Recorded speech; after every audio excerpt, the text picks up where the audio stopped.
Today, we need to talk about what's really going on with Opendoor. The stock just fell more than 4% today, and while most people are ignoring it, the data shows something big is coming. There are signals under the surface that could completely shift how investors look at this company. And what's crazy is, most traders still haven't noticed it yet. So before everyone else catches on, let's break down exactly what's happening, why the market reacted the way it did, and what's next for Opendoor heading into November. But first, take a second to hit that like button if you want more updates like this, because what's happening right now might decide Opendoor's next big breakout or its next big breakdown. So, Opendoor closed down roughly 4.1% today, hitting a low of around 711 and a high of 761. The trading volume was just 96 million shares, way below the 164 million average. That's a clear sign that big money is sitting on the sidelines. Fear is creeping in, and it all started after Jerome Powell's comments, combined with some disappointing earnings from major companies that showed weakness in subprime credit and consumer spending. In short, Wall Street's nervous. But what's funny is, despite Powell saying the Fed is now neutral, traders are still pricing in a 72% chance of a rate cut in December. That's insane. It's like everyone wants to believe that the cuts are coming, even though the data doesn't really support it yet. If those cuts actually happen, that could give growth stocks like Opendoor a short-term boost, but institutions clearly don't trust it. Over $20 billion has moved out of both crypto and equities just in the last week, flowing back into money market funds. That's why volume feels lighter every day. Big investors are waiting, watching, and staying cautious. Now, here's where things get interesting. Opendoor's Q3 earnings are set for November 6th after hours.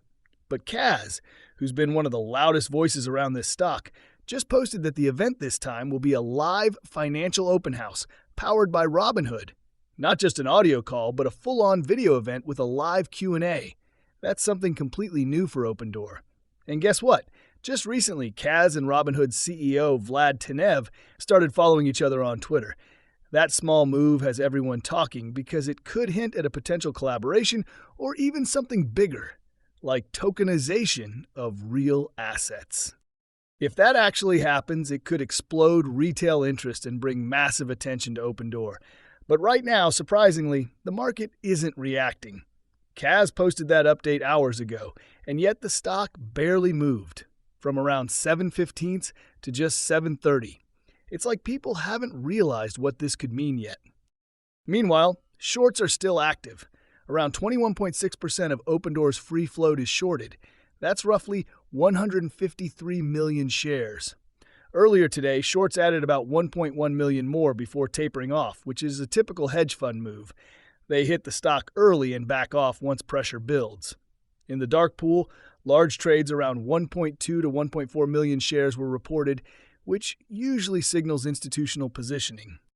When you look at the options data, there's about $14 million in call volume versus 7.6 million in puts, so nearly half the traders today were still bearish. Bulls are betting on a push above $7.50, while bears expect it to fall under $7 before Friday.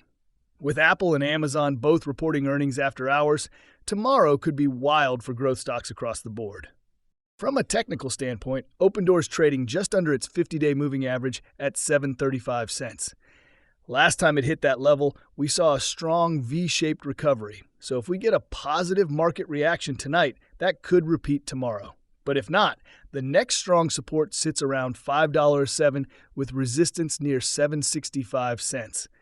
Right now, the chart is basically telling us that traders are waiting. Everyone's holding their breath for earnings. And that's really what this all comes down to. Earnings. November 6th could decide Opendoor's direction for the rest of the year.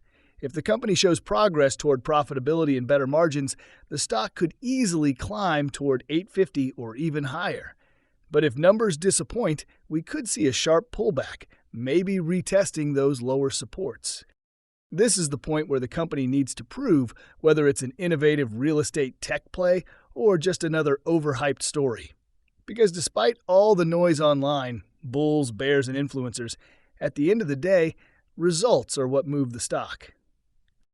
And for those wondering about Eric, the so-called Wall Street rebel who loves to stir things up, honestly, he's not moving this stock. He's loud, sure, but he's not a catalyst. Every time he tries to start drama online, engagement spikes for a day and then fades out. It's not sustainable. Opendoor's real momentum will come from performance, not personalities.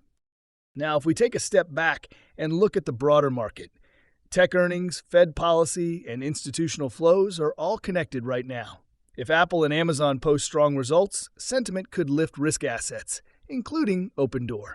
If they disappoint, we could see more rotation into safe plays and less interest in speculative stocks.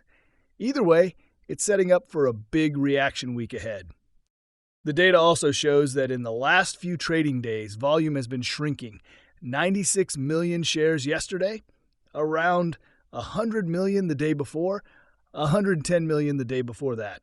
That's steady decline, meaning momentum traders have backed off. And momentum stocks like Opendoor need constant inflow of new capital to keep pushing higher. Without that, they stall quickly. Right now, all eyes are on that November 6th report. Because if management announces anything game-changing, like stronger unit economics, improved housing margins, or a deeper integration with Robinhood, that could send shockwaves through the retail investor community. But if the numbers come in weak, the sell-off could accelerate fast. So the next few days are all about positioning. Big money is likely hedging, waiting for clarity. And that's why for retail investors, it's better to stay calm, watch the data, and not fall for either hype or panic. At the moment, Opendoor closed the session at around 733, just below the 50-day moving average. If we see a rebound tomorrow, that could trigger short covering and a possible pushback to $7.65 or higher. But if sellers continue, the $5 zone will be the key test. Either way, volatility is coming. And just remember, none of this is financial advice. I'm not here to tell you to buy or sell. I'm here to break down the numbers, the data, and the sentiment so you can make informed decisions. There are plenty of pumpers online claiming this is going to $10 overnight, but we keep it realistic here. We look at facts, not hype. So let me know what you think. Are you buying, holding, or just waiting for earnings before making a move? Drop your thoughts in the comments. I always love reading what you all think. If you found this breakdown helpful, make sure to hit like, subscribe, and turn on notifications so you don't miss the next update. There's a lot happening in the market right now, and I'll be covering it all week long. This video is for informational and educational purposes only. It should not be taken as financial advice. Always do your own research before making any investment decisions.